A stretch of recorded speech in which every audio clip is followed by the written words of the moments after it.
John, the Passion Translation, Chapter 1. In the beginning, the living expression was already there, and the living expression was with God, yet fully God. They were together, face to face, in the very beginning, and through his creative inspiration, this living expression made all things, for nothing has existence apart from him. A fountain of life was in him, for his life is light for all humanity. And this light never fails to shine through darkness, light that darkness could not overcome. Suddenly, a man appeared who was sent from God, a messenger named John, for he came as a witness to point the way to the light of life and to help everyone believe.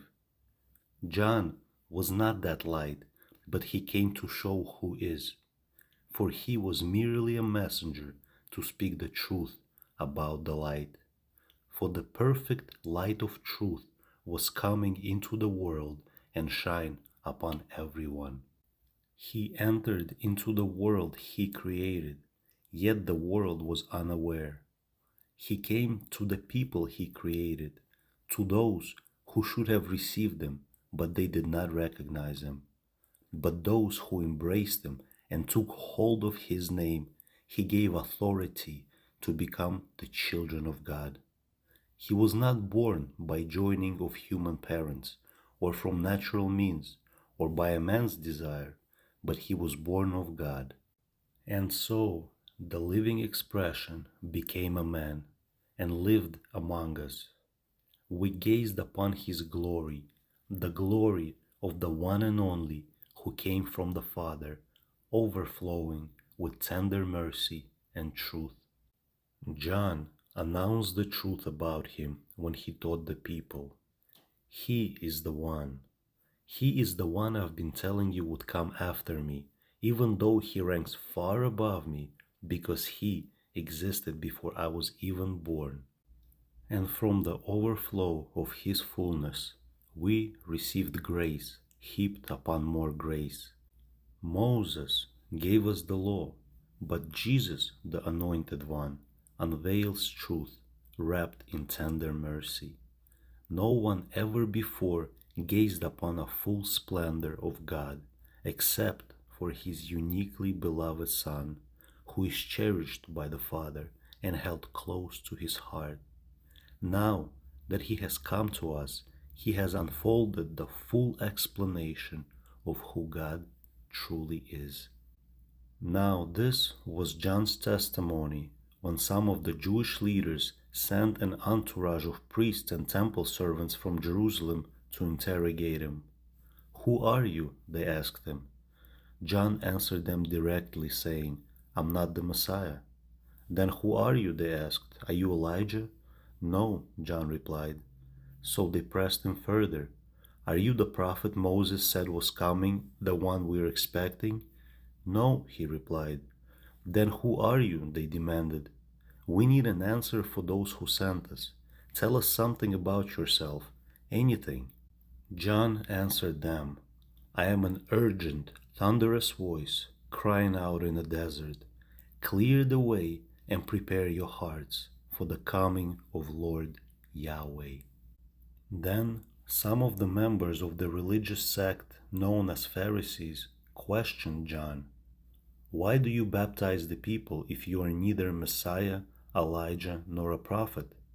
John answered them, "I baptize the people in this river, but the one who will take my place is more honored than I.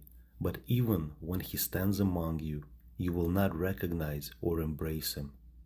I am not worthy enough to stoop down in front of him and untie his sandals." All these events took place at Bethany, where John was baptizing at the place of crossing of the Jordan River. The very next day, John saw Jesus coming to him to be baptized, and John cried out, "Look, there he is, God's Lamb. He takes away the sin of the entire world."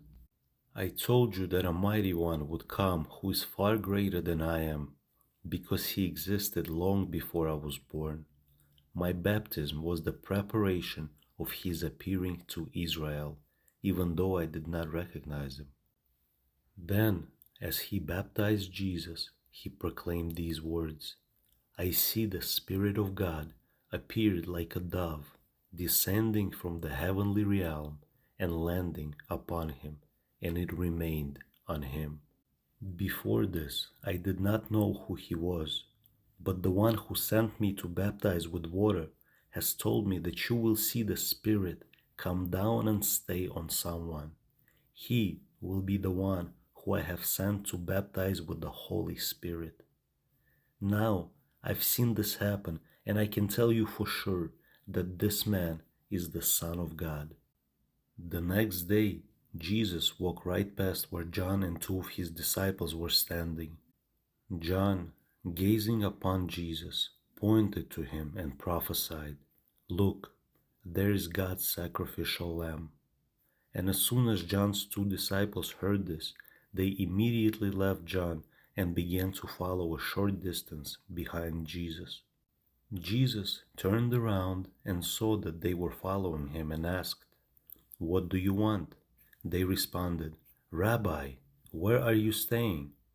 Jesus answered, Come and discover for yourself.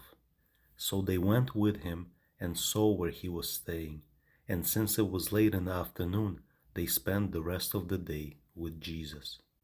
One of the two disciples who heard John's words and began to follow Jesus was a man named Andrew. He first found his brother Simon Peter and told him, We have found the Anointed One, which is translated the Christ.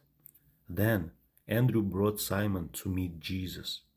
When he gazed upon Andrew's brother, he prophesied to him, You are Simon, and your father's name is John.